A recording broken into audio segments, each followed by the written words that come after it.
ถือว่าอดีตเพิ่นเป็นทหารได้เนาะอยู่ได้จักปีแล้วอยู่นี่ฮะ2 ปีปลายแล้ว2 ปีไปคักสุดเลยอีกหมู่บ้านหนึ่งที่ว่าน่าดูน่าเที่ยวเลยทุกคนนะกราบทักทายสบายดีพ่อแม่พี่น้องเลยลุงป้าอาทุกคนมื้อนี้คมอยู่ในหมู่บ้านจอระเวียงชนเผ่าปะเกาะนะอยู่เมืองตะโอยแขวงสารวันเฮานี่นะทุกคนนี่เส้นทางนี่ก็ยังมีหมู่บ้านเส้นทางตัวนี้ก็สอดไปฮอดเมืองนองเลยเด้อได้ยินชาวบ้านเขาเว้านะไปฮอดเมืองนองก็ทางยากได้ทุกคนทางนี้นะก็รถจักรกับบ่ฮู้ว่าสิไปฮอดพุ่นเลยบ่ก็มื้อหน้ามื้อในเฮาพาทุกคนไปลิ้นฮอดเมืองนองนะสิลองไปทางนี้นะทุกคนแต่ว่าทางที่คมอยากพาพี่น้องไปเบิ่งนี่หมู่บ้านจระเวียงเป็นชนเผ่าปะเกาะนะกันปากกันเว้าเข้าใจกันดีได้ทุกคนมื้อนี้ก็ภาพบรรยากาศก็มืดประมาณ3 โมงจักหน่อยก็ตกบ่าย3 โมงกันหน่อยเนาะแล้วก็คือว่าแหละตอนช่วงฝนตกก็ต้นไม้ใบหญ้าก็เขียวงามเนาะดอกยังกำลังปงกำลังงามอยู่พอดีทุกคนก็เฮาเห็นทางดำนี่ก็จะเป็นจุดนะเป็นตอนแต่กี้ก็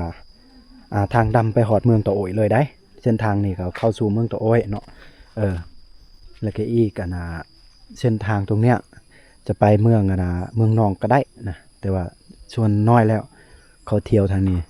ส่วนมากเขาก็สิเที่ยวทางบางบ้านอย่างก็บ้านหุ่นทางเมืองตะโอยพุ่นนะเขาสิไปเมืองอย่างก็เมืองนองได้คือเป็นจุดได้ทุกคนบัดแล้วก็สิมีทางแดงแบบนี้ทางกับเพเบิดแล้วเฮาก็บ่ได้อัปเดตให้ทุกคนตอนการเดินทางเนาะเพราะว่าผู้เดียวในก็ยุ่งยากเลยถ้า2 คนก็น่าจะโอเคอยู่นะแล้วก็ย่านโทรศัพท์ตกแตกนะประมาณนี้นี่ชาวบ้านก็กว้างใหญ่เนาะก็อยู่แบบเรียบๆของเขาเจ้าเนาะก็บ่ติได้นะแต่ละบ้านก็บ่คือกันได้ทุกคนก็สิมีหญ้างามเขียวสดเลยนะสบายดีสวัสดีพ่อล่ะคนชาวบ้านเขาฝากเว้าเข้าใจกันหมดทุกสิ่งทุกอย่างนะเมื่อตะlờ mau đánh bullนี่เขาลินได้mà nhật lờ là ý mà bahasa nhà đó đánh lờ ý mà bahasa nhà đó nạcเด็กหน่อยเขาไทยบ้านนี่นะอะไรไอ้หมอเนาะกระจังเลยนี่เพราะว่าเฮาเฮ็ดตลกให้เขาแล้วก็สร้างบรรยากาศให้เขาก็อยากม่วนอยากตื่นน้ำเฮาทุกคนนะเฮาก็สิย่างเบิ่งอ้อมหอบหมู่บ้านโอ้เพิ่นก็สิปลูกผักเด้หอมลาบเลยเด้ทุกคนโอ้นี่คักสุดเนาะแล้วก็สิมีหอมลาบมีมักพริกเพิ่นปลูกแล้วก็ผักแผ่วเนาะอยู่ทางเทิงแล้วก็สิมีอีหยังก็มะเขือโอ้สุดยอดเลยเนาะนี่คักสุดเลยทุกคนไอเดียดีเว้ยคมจะน่าจะต้องไปเรียนแบบเพิ่นแหละเพิ่นก็สิใส่ดินแหน่จักหน่อยเพราะว่าเวลาเฮ็ดถ้าได้ปลาได้เนื้ออีหยังส่วนมากคนลาวเฮาก็มักกินลาบกินซอยกินคอยกินกินอีหยังก็กินลาบกินก้อยกินซอยกินเพียพุ่นละนะก็นะมาเพียเราก็ต้องขาดบ่ได้ก็คือหอมลาบหรือว่าหอมอีหยังอันนี้นะเขาขาดบ่ได้เด้ทุกคนไอเดียดีได้บ้านหลังนี้คักอะไรบ่จำเป็นต้องเก็บไปบ่อนอื่นเก็บเอาอย่างนี้ก็ได้แล้วทุกคนเนาะจังแม่นงามสุดยอดเลยนะเฮือนพวกนี้แล้วก็นี่สิมีใบมะขามอ่อนโอ้ต้มเนาะต้มไก่เด้ต้มปลาเนาะคิดฮอดเด้ได้ปลาได้ไก่ต้มไก่ครับใบมะขามอ่อนว่าเพราะว่าฝนตกเด้ซะเนาะ ฝนตกกะมีหยังกะงามหมดทุกคนหมู่บ้านเฮากะมีไฟฟอกไฟฟ้านะมีไฟฟ้าเบิดแล้วเป็นที่เรียบร้อยแล้ว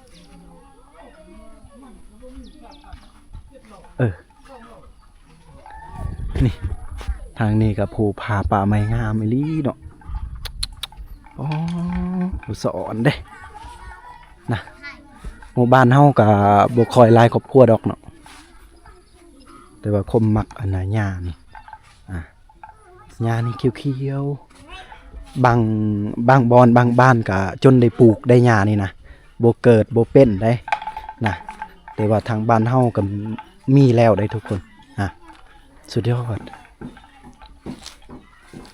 เฮ็ดหยังทางนี้ทำอะไรเอ่ย นี่ไปแล้วนี่เรียบร้อย กว่าน่าจะโดยเดี๋ยวเขาสิเข้าใจบ่นะก็น่าเข้าใจกันเนาะยันเธอบ่เข้าใจเนาะนี่เอามาหอบมาบ้านนี่มากเลยเล็กเข้าใจโย่น่าเข้าใจเอาเบิ่งในหมู่บ้านเฮานี่เอาปู่เพิ่นไปตักน้ำใส่บ่ได้ตัวโปะบ่ตัวโปะเหรอตัวปากเหรอไปยึดเด้อโอ้ตัวหมอน่ะยึดเด้อtấn đâu tập lơ sắp đi dạ ơi chơi giờ trả đồi hả chơi giờ trả đồi mày về mày về cửa tết số mùi mày bật là dạ mau số mùi dạ tao ôi hè nó là lấy cây bả bộ tụi mày nhẹ con mòn con cháu cho tôi nó bạ tạ ở đây nó bư nè nghe cho bư cái chú mày không cần mày bạ nó mau bật làถ่ายคลิปrồi thay mặc vềถ่ายนาเวลแห่เนาะไอ้บลบเที่ยวdạ mày nắm ấy บนบาดปะนะเดือดเนียงเดียว thay mặc vềกลางเวร ถ่ายกลางเวลไอ้ แต่บ้าก็อ้อเวร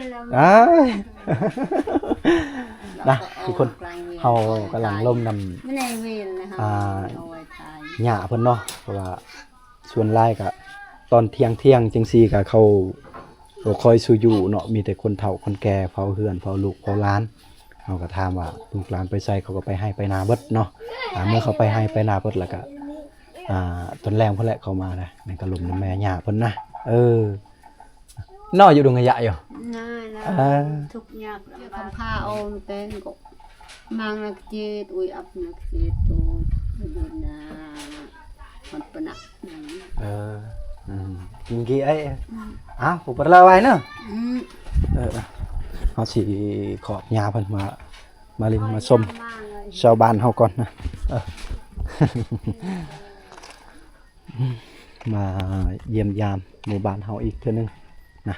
ปีกายเนี่ยก็คมเคยมาเทื่อนึงเลยทุกคนนะแต่ว่าช่วงนั้นก็เป็นช่วงยามเดือนลืมแหละปีกายนี่ก็น่าจะ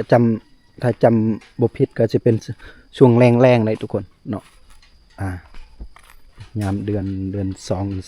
3ตอนนี้ก็จะเป็นเดือน5แล้วเด้นะที่เขาเดือน6กับสิบ่ติดอกฝนก็ตกได้เนาะแล้วก็ฝนตกบางคนก็สิเริ่มไถนาไถสวนเนาะเฮ็ดไร่เฮ็ดนาคือว่าแหละทุกคนนะกับบุติเขาก็บ่อยู่เฮือนยามนี้นะแต่ว่าพาทุกคนหรือว่าพา FC และลุงป้ามาเบิ่งบรรยากาศในบ้านเฮาอีกมารับชมวิถีชีวิตของชนเผ่าปะเกาะทางนี้นะถามลุงคนนึงเมื่อกี้นะก็เราว่าในหมู่บ้านนี้ก็เป็นชนเผ่าปะเกาะถ้าว่าบ่แม่นก็ต้องขอโทษขออภัยนำ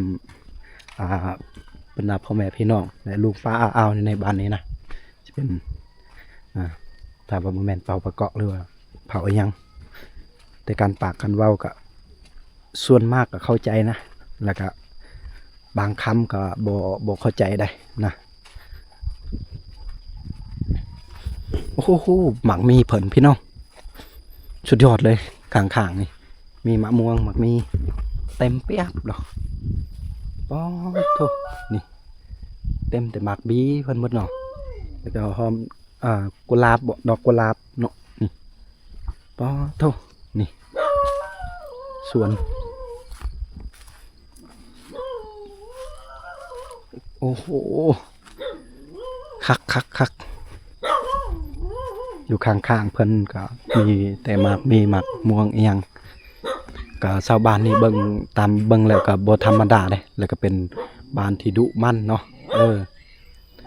เพราะว่าเป็นหยังจึงว่าดุมั่นแล้วก็มีหมากม่วงหมากมีในการปลูกนะปลูกฟังข้างบ้านแล้วก็สิมีสวนเล็กๆจังซี่นะสวนบ้านแล้วก็สิปลูกหอมบัวปลูกมะพริกกะลังกานะพี่น้องแล้วก็ถือว่าหมู่บ้านนี้ก็เป็นหมู่บ้านที่ดุมันและบ่ขาดเคินด้านอาหารโอ้น้องหมูเพิ่นเลี้ยงคอกเล็กๆจะเป็นหมูลาดได้ทุกคนขออภัยนะเดี๋ยวพาเบิ่งคอกหมูนี่ทุกคนหมูดำเก็บหมูแดงนี่หมูลาดได้ผสมเนาะคอกเล็กๆแล้วก็อยู่กลางสวนก็สิมีมากมีแล้วก็เฮ็ดให้หมูหรือเหยี่ยวหมูขี้หมูนี่มันจะเป็นปุ๋ยเลยได้นี่ข้างๆนี่ก็เต็มแต่สวนของชาวบ้านเนาะแล้วก็ปลูกต้นไม้อีหยังโอ้ดอกมานี่ลังไรหูเด้ บ่ติได้คนที่ว่าแปลกหน้ามันก็เห่าเราได้เนาะนี่ก็สุดฮอตดีนะทุกคนนะโอ้สวนยังหรือว่าต้นไม้ยังเต็มเลยทุกคนเห็นนี่คือว่าชาวบ้านก็บ่อึดในการเฮ็ดสวนได้นะเฮาสมมุตินะเฮาเฮ็ดสวนข้างๆนี่เฮาปลูกผักปลูกหญ้าปลูกหมากโมหมากไม้หมากแตงจังซี่นะเฮาก็ขายออกตลาดก็ได้เลยเฮ็ดให้รายได้ให้ชาวบ้านอีกได้นะเฮาสินี่คือทางนี้ก็เต็มเบิดต้นไม้คักสุดเลยอีกหมู่บ้านหนึ่งที่ว่าน่าดูน่าเที่ยวเลยทุกคนนะโอ้นี่แล้วก็มีสวนเนี่ยมันต้นได้คือว่าได้มันต้นกับราคาก็ลงแห้งถ้าเป็นไปได้ก็ปลูกหมากไหมคือจังซี่ปลูกหมากอย่างก็หมากมีนะคมก็ลืมว่าหมากมีภาษาไทยก็เอิ้นหมากมีป่ะลืมเลยน่าจะเป็นหมากมีจ้ะ นี่ก็ต้นหมากไห่ที่ว่าอยู่ป่าตามเบิ่งเขาบ่แม่นเขาปลูกหมากไห่นี่ตั้งแต่เขามาอยู่อาศัยในหมู่บ้านนี่ก็เป็นแล้วหมากไห่นี่เนาะที่ว่านกมักกินแต่ตามเบิ่งก็นกบ่กล้ามาดอกไก่บ้านนี่ถ้ามาก็บ่เหลือโตได้มาก็บ่เหลือได้เนาะบะไก่เจ็บบ่จากอะไรก็เลยรีเนาะบะเจ็บบ่จากฮะหมดได้บ่บะภาษากันไหนหมอกันน่ะดอกเว้ยเจ็บจากอะไรเนาะต้องเว้าให้มันได้คือภาษาของชาวบ้านเขาได้เว้าบ่ถึกเขาบ่เข้าใจได้ บะแต่ว่ามีบ่นะบะบ่ประมาณนี้ภาษาเฮาเว้ยต้องเว้าเว้ยประมาณนี้นะภาษาของเขาเจ้าเว้ยเว้ยแปลว่ามีบะแปลว่าภาษาของผมเองนะโอ้ต้องได้เรียนฮู้ทีละนิดทีละน้อยเล่นไงป้าให้เปิดถ่ายเล่นไงพี่อ้อยเปิดถ่ายเดี๋ยวอ่ะอีกแล้วนี่อีกแล้วว่าบุเข้าใจอีกแล้วเนาะคนละภาษาโอ้สบายดีโอ้อยู่ได้จักปีเลยอยู่นี่ฮะ2 ปีไปแล้ว2 ปีโคตรทหารเมืองตำรวจเมืองจับอีกแล้วเนาะขออนุญาตถามเฮาบ่อึดอัดบ่พี่น้อง เบิ่งนี่ มาแต่บ้านได้ล่ะ เขาสิลามโซได้นี่มาแต่เมืองพุ่นแล้ว สมวยบ่ แม่นนี่เขาก็สิใส่กลับเด้ทุกคนเนาะ เออ เขาก็สิใส่กลับมือแล้วก็สิใส่โซอีกว่าเป็นตาสงสาร เมื่อเป็นปัวเมื่อแต่กองพัดใหญ่102 นี่ เมืองเวียงเพิ่งจัด อืมเนาะฝากของต้อนเลย มาเบิ่งมายามซื้อได้นี่นะ แล้วหลังจาก เพราะว่าเขาใส่เป็นใหม่เบิดนี่นะทุกคนเนาะแล้วเขาก็สิอัดอันหยังก็ผ้าบัดเนาะไว้เรามองเห็นจากโลกภายนอกได้เนาะโอ้ นางมงคลก็เส้นพระเนกพระแม่ เห็นบ่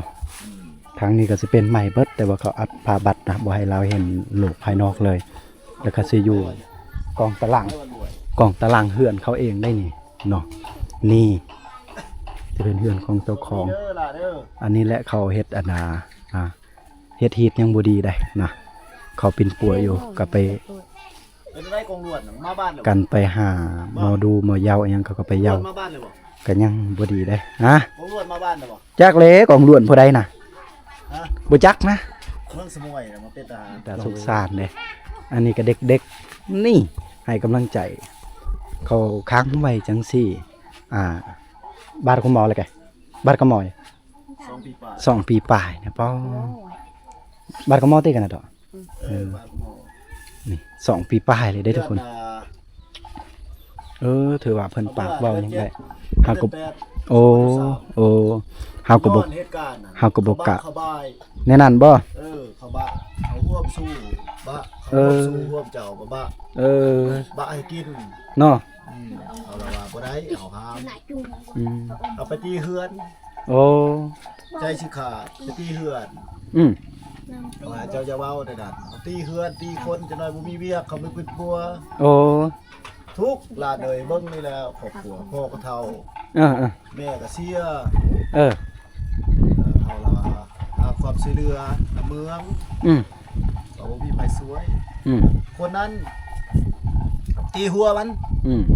เขาพิษลิ้นการพนันเขาซี่การเมดกลางบ้าน โอ้โห ไปแสดงตามห้วยห้องลองเบิ่งป้าโป้ตามโรงเรียน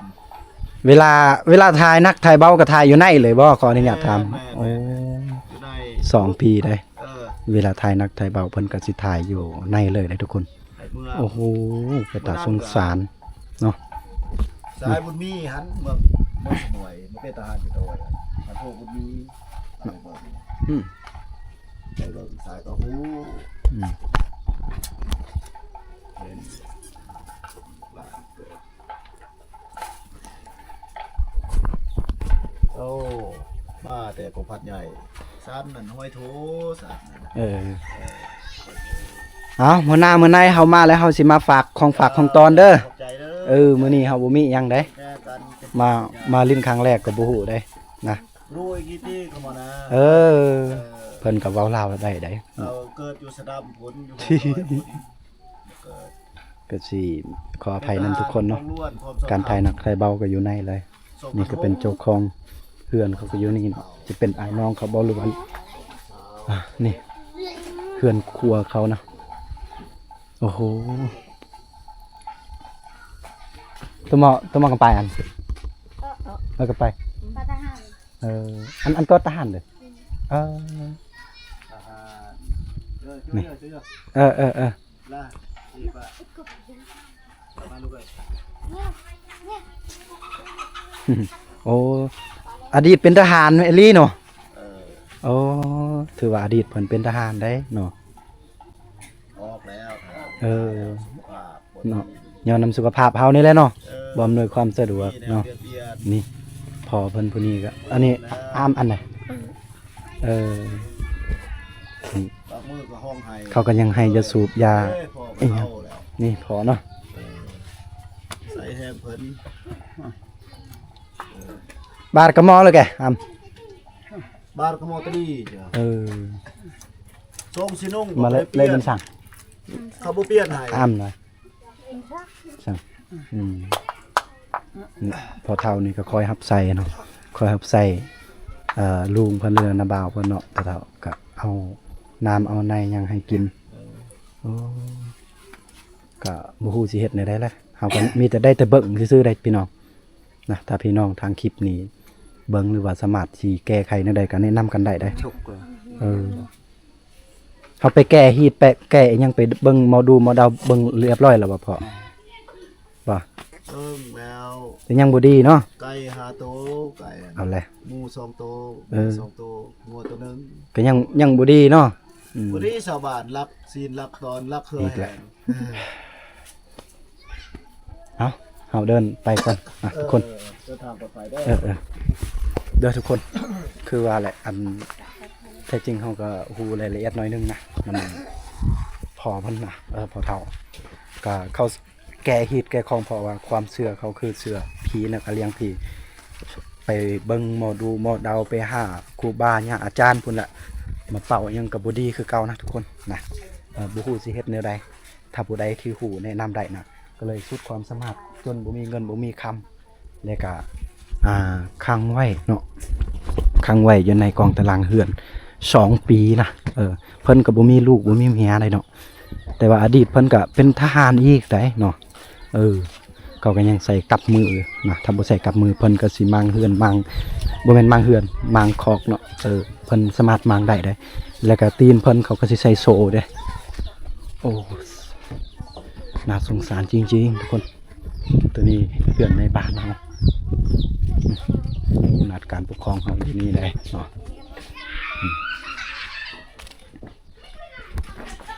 เฮาก็ได้แต่เบิ่ง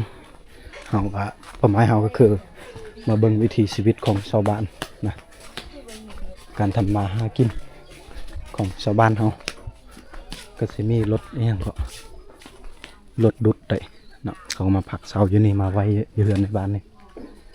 นะเอาทุกคนก็แค่นี้แหละบ้านนี้ไม่มีอะไรมากมายนะและน้ำก็สะดวกสบายเป็นน้ำโปมน้ำบาดาลอีหยังก็ต้องได้โปมเอาน้ำบาดาลเขาเจาะไว้ในบ้านนี้เนาะก็แค่นี้แหละบ่พอถ้าได้ครอบครัวบ้านเล็กๆเนาะนี่ตรงนี้ก็ทางดำคือคมเปิดแต่ทำอิฐได้เนาะก็สิมีเสาไฟฟ้าโทรโคมจะเป็นเฮือนในบ้าน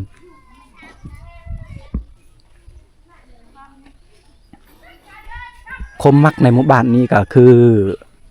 ต้นหมากไม้หมากมีหมากม่วงหมากอะไรยังครบเบิดเดี๋ยวนี้นะเพิ่นปลูกอยู่ข้างเฮือนนะสามารถเก็บกินได้นะก็จะเป็นเขามีเจ้าของกันละนี่ก็ไม้ไผ่หน่อไม้หน่อไร่อหยังก็ได้โอ้มีสวนกล้วยของตัวเองแน่นะคักสุดยอดอยู่บ้านนี้นะทุกคน